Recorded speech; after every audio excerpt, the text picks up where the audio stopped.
और कितना स्टील में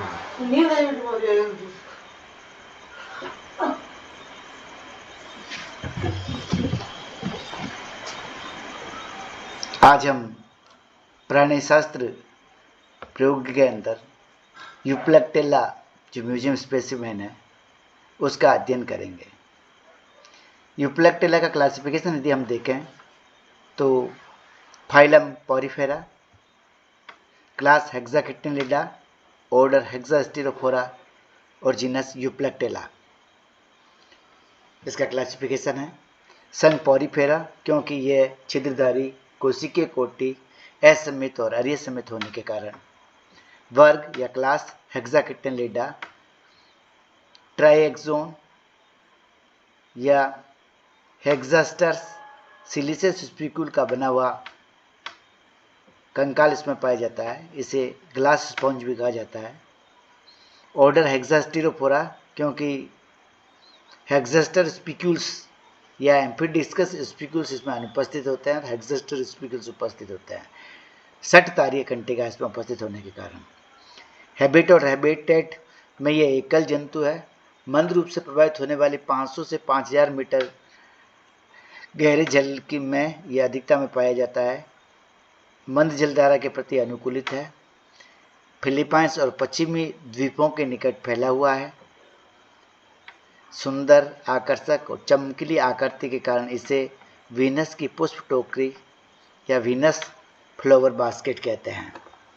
इसकी लंबाई 15 से 30 सेंटीमीटर, व्यास 2 से 5 सेंटीमीटर तक होता है। शरीर मुड़ा हुआ बेलनाकार होता है। इसमें 4 से 6 अरीय सिलिशियस स्पिक्यूल्स का बना होता है। ये कंटिकाएं आपस में गुंथी होकर सिरों पर जुड़ी होती है। इनके बीच बीच में छूटा हुआ अवकाश जो होता है वो 3 डायमेंशनल नेटवर्क की भांति एक जालिका का निर्माण करता है। तो ये इसी बात को कहता है कि कंटिकाएं परस्पर जुड़कर एक जालिका का निर्माण करती है। निचले छोर पर जो सिलिशियस स्पिक्यूल्स का समूह होता है वह अधिक लंबा होता है।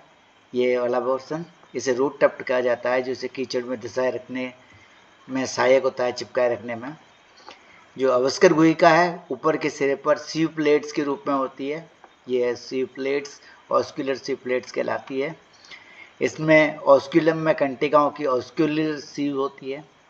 नाल तंत्र इसमें साइकोन प्रकार का नाल तंत्र पाया जाता है, जिसमें हमने पहले ही बता दिया था कि ओस्टिया से जल प्रवेश करेगा, ओस्टिया से इंटरवेंट कैनाल में आएगा, वहाँ से प्रोसोफाइल से रेडियल कैनाल में आएगा, रेडियल कैनाल से एपोफाइल्स के द्वारा स्पॉन्जोसिल में आएगा, स्पॉन्जोसिल से ऑस्क्यूलम के द्वारा यह बाहर की ओर निकल जाएगा। इस प्रकार का जो नाल तंत्र होता है वो साइकोन प्रकार का नाल तंत्र कहलाता है।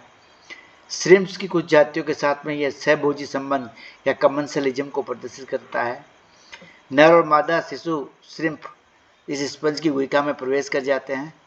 पूरी तरह पर विकसित हो जाने पर ये बाहर निकलने में असमर्थ हो जाते हैं, क्योंकि इसकी सिलिशियस स्पिक्यूल्स आपस में चिपक करके एक जालिका का निर्माण करती है। इस प्रकार स्पंज की कैद में पूरा का पूरा जीवन व्यतीत करने के लिए ये नर और मादा शिशु श्रिम्प्स इस स्पंज के भीतर ही रहते हैं।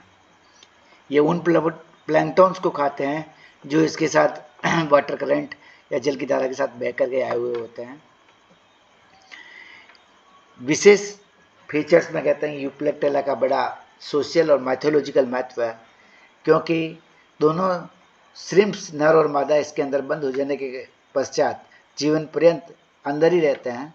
इसलिए जापान में नवविवाहितों को ये भेंट स्वरूप दिया जाता है, जो नव दाम्पत्य के सहयोगपूर्ण जीवन का प्रतीक माना जाता है। चूँकि यह टोकरी के समान है, ऑस्क्यूलर प्लेट्स में पाई जाती है, इसलिए ये यूप्लेक्टेला है।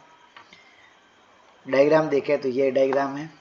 ये पैराइटल गैप्स के कारण नेटवर्क बना हुआ है। ऑस्क्यूलर सीव प्लेट्स है, लेटिस ऑफ सिलिशियस स्पिक्यूल्स और नीचे की ओर रूट टफ्ट है। ये यूप्लेक्टेला का डायग्राम है।